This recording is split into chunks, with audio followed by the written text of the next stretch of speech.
Jeshi la Polisi mkoa wa Morogoro linaendelea kutoa tahadhari kwa wananchi wote wa mkoa wa Morogoro wakati huu wa kipindi cha mvua zinazoendelea kunyesha ili kuweza kuokoa maisha ya watu pamoja na mali. Na hii ni kutokana na matukio matatu ya vifo ambayo jeshi linaendelea kuyachunguza yanayotokana na athari za mvua zinazoendelea kunyesha. Tukio la kwanza linahusiana na kifo cha Lukman Chambiro Ramadhani mwenye umri wa miaka 17. Huyu ni dereva wa pikipiki mkazi wa Ng'ombe Songo, manispaa ya Morogoro. Hili tukio la kifo chake lilitokea Disemba 19, 2025 jioni katika mtaa wa Itigi, kata ya Ng'ombe Songo. Huyu alikufa wakati akiendelea na matibabu baada ya kuangukiwa na waya unaodhaniwa kuwa na umeme wakati akiendesha pikipiki yake. Tukio hilo liliambatana na mvua kubwa ambayo ilikuwa imenyesha, ikiambatana na upepo pamoja na radi.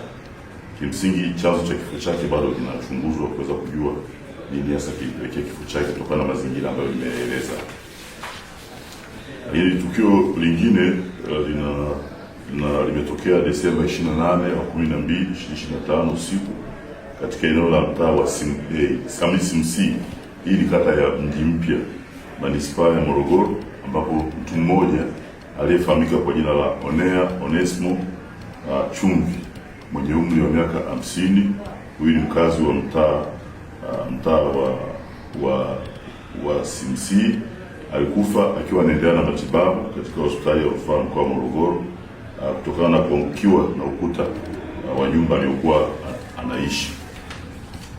Tukio lingine limetokea Desemba 29, 2025 mwaka huu katika bwawa la Sarawati, kata ya Mkundi, manispaa ya Morogoro, ambapo mtoto mmoja anaitwa kwa jina la Gervas Gerard Muharanyamu mwenye umri wa miaka 13, ni mwanafunzi kwa maana amemaliza darasa la 7 mwaka huu, alikufa maji baada ya kuzama kwenye bwawa hilo.